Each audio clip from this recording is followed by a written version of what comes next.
ఇవాళ first day శాసన మండలిలో అడుగు పెడుతున్నాం.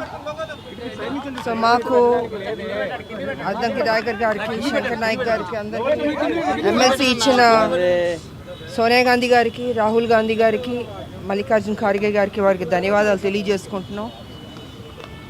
ఒక ఉద్యమ నాయకురాలుగా మా డ్యూటీ తెలంగాణని ఎప్పుడు కాపాడుతూ ఉండాలి. మేమందరం కొట్లాడాము. సో నిరంతరం ప్రజలు పక్షాన మేము ఉండాలి. వాళ్ళ సమస్యను శాసన మండలిలో లేవనెత్తాలి, చెప్పాలి. మా ప్రభుత్వాన్ని ఎక్కడన్నా ఏదైనా జరగకుండా ఉంటే వాళ్ళ దృష్టికి తీసుకెళ్ళి చెయ్యాలని కూడా మేము వారిని కూడా రిక్వెస్ట్ చేస్తాం. ఎందుకంటే తెలంగాణ అన్నది మాకు ముఖ్యం, తెలంగాణ అభివృద్ధి ముఖ్యం, తెలంగాణ ప్రజల సంక్షేమం ముఖ్యం. కాబట్టి ఈరోజు మొదటి రోజు కాబట్టి చక్కగా జరగాలి, సాఫీగా జరగాలి. మేమందరం కూడా పద్ధతిగానే ఉంటాం. మేము బయట కొట్లాడే అంత దూకుడు ఉండదు. సాఫ్ట్గా ప్రశాంతంగా శాసన మండలిలో మాట్లాడడం జరుగుతుంది. టీఆర్ఎస్ ప్రభుత్వ హయాంలో యూరియా కొరత లేదు, కాంగ్రెస్ వచ్చిన తర్వాత యూరియా కొరత ఉంది అనేటువంటి డిమాండ్ చేస్తూ ఉన్నారు. క్యూ లైన్లు పెరిగాయి అనేటువంటి వాళ్ళ డిమాండ్. ఫస్ట్ డే ఇప్పుడే మొదలు పెట్టమంటారు యుద్ధం మాది కొంచెం. ఎందుకంటే ఫస్ట్ వరదల మీద కాన్సన్ట్రేట్ చేయమని మనం కూడా మేమంతా వరదల వల్ల ప్రజలు ఇబ్బంది. అదే ఇప్పుడు వాళ్ళ పరిపాలనలో అనేక సమస్యలు ఉన్నాయి. వాళ్ళు చేసిన తప్పుల వల్ల వాళ్ళందరం అవస్థ పడుతున్నాం. వాళ్ళు సక్రమంగా చేస్తుంటే ఉద్యమాలతో వచ్చిన వాళ్ళు టీఆర్ఎస్, కేసీఆర్ ఇవాళ మొత్తం రాష్ట్రాన్ని అప్పుల రాష్ట్రంగా చేసి వాళ్ళు అనేక సమస్యల్ని ఎక్కడ వేసిన గొంగళి అక్కడే ఉంది. సో దాన్ని మొత్తం సెటరేట్ చేయడానికి మా ప్రభుత్వం ఉంది, చేస్తుంది, ఇంకా కూడా చేస్తుంది. కొంత టైం పడుతుంది. ఒకే రోజు అద్భుతాలు జరగవండి. ఎందుకంటే వాళ్ళు చేసిన తప్పులు మరి అప్పులు అన్ని చోట్ల పెట్టారు. మరి అవన్నీ సెటరేట్ చేయాలని కొంచెం టైం పడుతుంది. కాబట్టి ముందు ఈ వరదల్లో చిక్కుకున్న వాళ్ళందరికీ వాళ్ళకి ఏదైనా తొందరగా వాళ్ళకి అందేటట్టు చేయాలని మేమందరం కోరుకుంటున్నాం. మా ప్రభుత్వాన్ని కూడా అడుగుతున్నాం. ఎందుకంటే చాలామంది అన్నీ కోల్పోయారు పాపం. నిజంగా పంట నష్టం కావచ్చు, అసలు మొత్తం ఇంట్లో సామాన్లు పోయినాయి, బట్టలు పోయినాయి, తినడానికి తిండి కూడా లేదు. అంత దారుణమైన పరిస్థితి. సార్ నేనేం కోరుకుంటున్నానంటే కొంచెం అందరం ఎవరెవరు బట్టలు అన్ని సామాన్లు పోయినాయి కొంచెం మా అందరం తలా ఒక చెవి వేసి వాళ్ళకి ఏదైనా అందించాలని మేము కోరుకుంటున్నాం. అలాగే ముఖ్యమంత్రి గారికి కూడా మేము రిక్వెస్ట్ చేయదలుచుకున్నాం. ఎక్కడెక్కడ ఏమేమి ఉంది, వాళ్ళు రోడ్డు మీద నుంచుని ఉన్నారు. నిజంగా పొద్దున్న చూస్తుంటే బాధగా ఉంది మాకు. మా తెలంగాణ ప్రజలు అలా బాధపడకూడదని అందరం తలా ఒక చెయ్యేసి మిగతా అన్ని పార్టీలు కూడా ముందుకు వచ్చి వాళ్ళకి తినడానికి తిండి కావచ్చు, పప్పు, నూనె, ఉప్పు, అన్నీ బట్టలు మొత్తం సప్లై చేయాలని కోరుకుంటాం. మేము కూడా దాని మీద ఉంటాం. ఇవాళ ముఖ్యమంత్రి గారి దృష్టికి తీసుకెళ్లి మాట్లాడడం కూడా జరుగుతుంది. Thank you so much. ఇప్పుడు ఈ రోజు కేసీఆర్ వస్తున్నాడా అసెంబ్లీకి? ఎందుకంటే కాళేశ్వరం కమిషన్ మీదనే మరి ముద్దాయి ఆయనే అయిండు. మరి ఆయన వస్తున్నాడా? ఫస్ట్ ఆయన అడగండి. ఫామ్ హౌస్ లో కలుస్తాడా లేకపోతే ఇంకెక్కడన్నా కలుస్తాడా? కాళేశ్వరం అడుగుతాను. కేసీఆర్ ఎందుకండి అసెంబ్లీకి రాడు? ఆయన ఎన్నుకున్నది అసెంబ్లీకి రావాలని కదా. ప్రజల సమస్యల్ని ప్రజల సమస్యల మీద కొట్లాడాలి కదా, ఆయన కూడా మాట్లాడాలి కదా. ఆయన ఫామ్ హౌస్లో ఉంటే దానికి అర్థం ఏంటండి? అసలు ఆయనకి ఇంట్రెస్ట్ లేదని. సో టీఆర్ఎస్ పార్టీ టోటల్గా ఇంట్రెస్ట్ లేదు. వాళ్ళ వరదల్లో చిక్కుకుని అల్లాడిపోతున్నప్పుడు వాళ్ళ గురించి మాట్లాడాలి కదా, రావాలి కదా. ఏమి రాడు. కాళేశ్వరం కమిషన్ కొట్టాడు ఆయన. మరి ఎక్కడికి వెళ్ళిపోయింది ఇది? దాని మీద అంతేనండి. అసెంబ్లీకి రావాలంటే సిక్కు వస్తుంది, కాళేశ్వరం గురించి మాట్లాడాలంటే సిక్కు వస్తుంది. ఆయనకు అప్పుడప్పుడు సిక్కు వస్తూ ఉంటుందండి. సో సిక్కున్న మనిషి లేకపోతే చెప్పేమనండి, నేను అసెంబ్లీకి రాను, నేను ఎమ్మెల్యేగా నన్ను గెలిపించాను, నేను రాజీనామా చేస్తానని చెప్పానండి. That will be better. Thank you so much. ఇది కాంగ్రెస్ నివాళులర్పించి వెళ్తా ఉన్నారు. కేసీఆర్ అసెంబ్లీకి రాకపోవడానికి కూడా క్వశ్చన్ చేస్తూ ఉన్నటువంటి పరిస్థితి ఉంది. సభ్యులంతా కూడా విజయశాంతి ఎమ్మెల్సీ, అద్దంకి దయాకర్, శంకర్ నాయక్ ఎమ్మెల్సీ వీళ్ళంతా కూడా హాజరయ్యారు. ఇక్కడ నుంచి బయలుదేరుతున్నటువంటి పరిస్థితి సిచ్యువేషన్ ఉంది. ఒకసారి విజువల్స్లో చూడొచ్చు.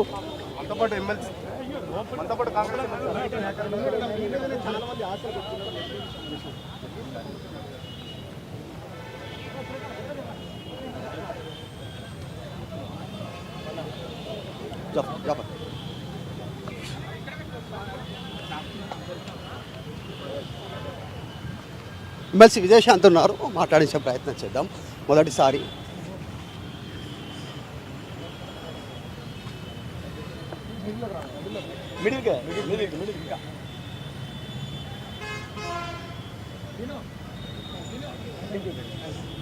మేడం ఇంకా ఏ అంశాలు ప్రస్తావించే అవకాశం ఉంది? వరద బాధితుల గురించి అంటున్నారు, ఇంకా ఏ అంశాలు ప్రస్తావించారు? ఫస్ట్ డే కదండి వాళ్ళ ఫస్ట్ డే కాబట్టి అడుగు పెట్టిన తర్వాత తెలుస్తుంది అక్కడ ఏంటి అనేసి.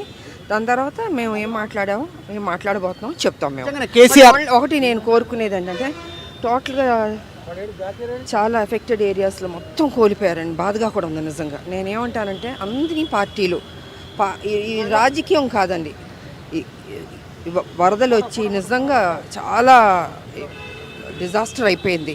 సో అన్ని పార్టీలు తోచిన సహాయం చేస్తే గవర్నమెంట్ ఎలాగో చేస్తుంది కాదంటలే, కాకపోతే అందరూ ఎమ్మెల్సీలు కావచ్చు, ఎమ్మెల్యేలు కావచ్చు, ఎంపీలు అందరూ ముందుకు వచ్చి ఎక్కడెక్కడ ఎఫెక్టెడ్ ఏరియాస్ ఉన్నాయో ప్రజలు వాళ్ళ రోడ్డు మీద నుంచి అన్నీ కోల్పోయాలని బాధపడుతున్నారు. వాళ్ళకి ఏ రకంగా సాయం చేయాలో అన్నీ సాయం చేయాలని నేను కోరుకుంటున్నాను. అది యూరియా విషయంలో బీజేపీ ఒక స్టాండు, బీఆర్ఎస్ ఒక స్టాండు, అధికార పార్టీ ఇక్కడ అసలు యూరియా ఇచ్చాం కేంద్రం నుంచి, రాష్ట్రం దగ్గర ఎక్కడ పోయిందో తెలియదు అనేటువంటిది కేంద్ర మంత్రి కిషన్ రెడ్డి చెప్తా ఉన్నారు.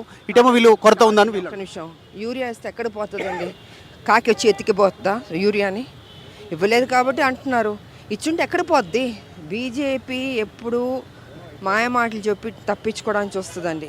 మీరేం చేస్తున్నారు? ఇవాళ వరదల్లో చిక్కుకుని మొత్తం డిజాస్టర్ అయి ఉంది.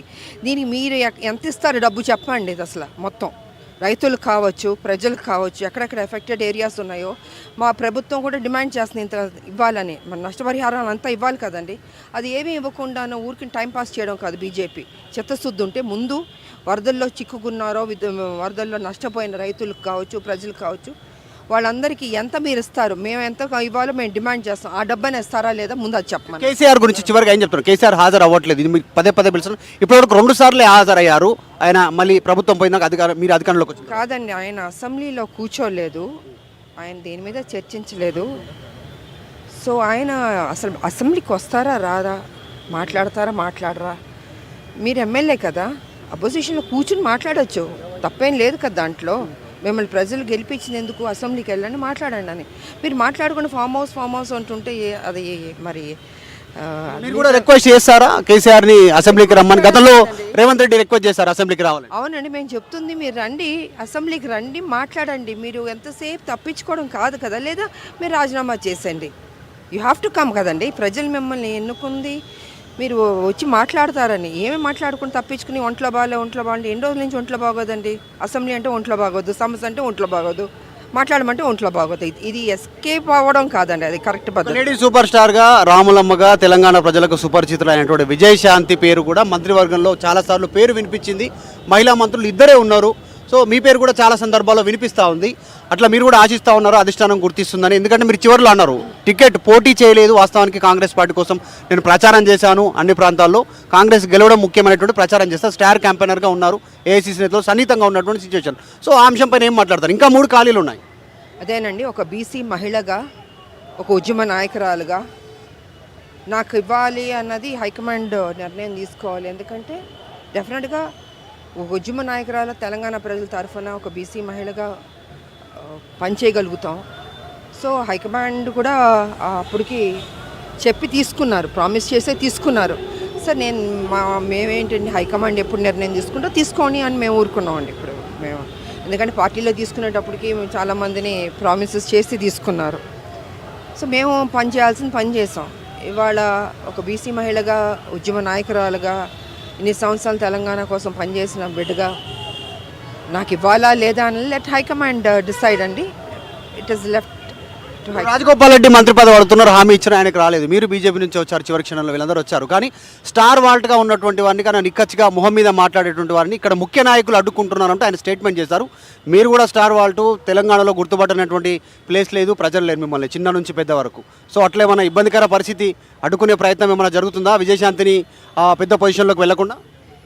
అడ్డుకోవడం అని కాదండి, నేనేమంటానంటే హైకమాండ్ నిర్ణయం తీసుకుంటుంది, తీసుకోవాలి. ఎందుకంటే మహిళలు అన్నది చాలా తక్కువగా ఉన్నారు, 2 మంత్రులే ఉన్నారు.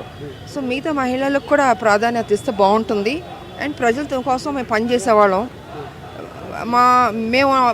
మాకు అవకాశం ఇస్తే డెఫినెట్గా ఇంకా బెటర్గా చేయగలుగుతామని నమ్మకం ఉంటుంది. సో ప్రజలు కూడా అదే కోరుకుంటున్నారు. సో లెట్స్ సీ అండి, హైకమాండ్ అది వాళ్ళు ఆలోచించుకోవాలి కదా, ఆలోచించి మంచి నిర్ణయం తీసుకుంటే బాగుంటుంది. ఎందుకంటే ఇప్పుడు బీసీల మీద మనం కొట్లాడుతున్నాం, 42% బీసీ రిజర్వేషన్ కొట్లాడుతున్నాం కాబట్టి, సో బీసీ మహిళలకి ప్రాధాన్యత ఇస్తే బీసీ ప్రజల కోసం కొట్లాడే వాళ్ళు ఉంటారు, వాళ్ళ కోసం పనిచేసే వాళ్ళు ఉంటారు అని ఒక మంచి మెసేజ్ వెళ్తుంది. అది హైకమాండ్ నిర్ణయం తీసుకోవాలి. అడ్డుపడుతున్నారు అన్నది వాళ్ళు ఆ పని నాకు తెలీదు, బట్ అడ్డుపడ్డం అన్నది కరెక్ట్ కాదు. అలాగ చేయకుండా బ్రాడ్ మైండ్గా మంచి మనసుతో ఆలోచించి మహిళలకి పెద్ద పీట వేయాలి అన్నది ఆలోచనలోకి వస్తే బాగుంటుంది అన్నది నా అభిప్రాయం. కర్తవ్యంలో మహిళా ఆఫీసర్గా పోలీస్ అధికారులు చాలా మందికి మీరు ఇన్స్పైర్ ఉన్నారు. చాలా మంది ఈరోజు పోలీస్ అధికారులు ఎంతో మంది ఉన్నారు. కొంతమంది ఇన్స్పైర్ అయినటువంటి వాళ్ళు కీలక శాఖలు home ministry, education, municipal administration 3 ఖాళీలు ఉన్నాయి. 3 మంత్రులు అవసరం ఉంది. సో అట్లా హోమ్ మినిస్టర్గా మీ పేరు కూడా వినిపించింది రాజగోపాల్ రెడ్డితో పాటు. అట్లా ఏమనిపిస్తుంది అట్లా వినిపించినప్పుడు మీకు ఎట్లా అనిపిస్తుంది? కాదండి, ముందు మంత్రి ఇవ్వాలి అన్న దానికి ఒక నిర్ణయానికి రావాలి, బీసీ మహిళకి కాబట్టి ఇవ్వాలి అన్నది. ఇంకా శాఖలు అంటారా, అది టోటల్గా ఏదైనా హైకమాండ్ చేతుల్లో ఉంది, వారు డిసైడ్ చేయాలి. అండ్ ఇక్కడ ఉన్న మా మంత్రులు కావచ్చు, ముఖ్యమంత్రి గారు కావచ్చు, అందరూ కొంచెం పాజిటివ్గా ఉన్నారని నేను అనుకుంటున్నాను. ఉండి మహిళగా ఒక పెద్దపీట వేసి ముందుకి నడిపిస్తే మహిళల్ని బాగుంటుంది అనేది నా అభిప్రాయం. అది సో హైకమాండ్ కూడా డెఫినెట్గా మంచి నిర్ణయం తీసుకుంటుందని మేము అనుకుంటున్నాం. ఎందుకంటే మహిళల్ని ప్రాధాన్యత ఇవ్వకపోతే అది కరెక్ట్ పద్ధతి కాదు కదా. కొట్లాడేవాళ్ళు, ప్రజల పక్కన ఉండేవాళ్ళు, తెలంగాణ ఉద్యమాల్లో పనిచేసిన మహిళలకి సో న్యాచురల్గా డెఫినెట్గా ఇంపార్టెన్స్ ఇవ్వాలి. అది లెట్స్ వెయిట్ అండ్ సీ. చివరగా మేడం విజయశాంతి గారు, ముఖ్యమంత్రి రేవంత్ రెడ్డితో మీకు ఎలాంటి విభేదాలు లేవు, ఎలాంటి ఇబ్బందులు ఏం లేవు, ఎలా పరిస్థితి? నాకేం లేదండి, నేను ఎవరితో నాకేమి ఇబ్బందులు లేదు, గొడవలు లేదు. నా పని నేను చేసుకుంటూ వెళ్తున్నాను. నాకు ఏ పని ఇచ్చినా చిత్తశుద్ధితో నేను పని చేయడమే కదా.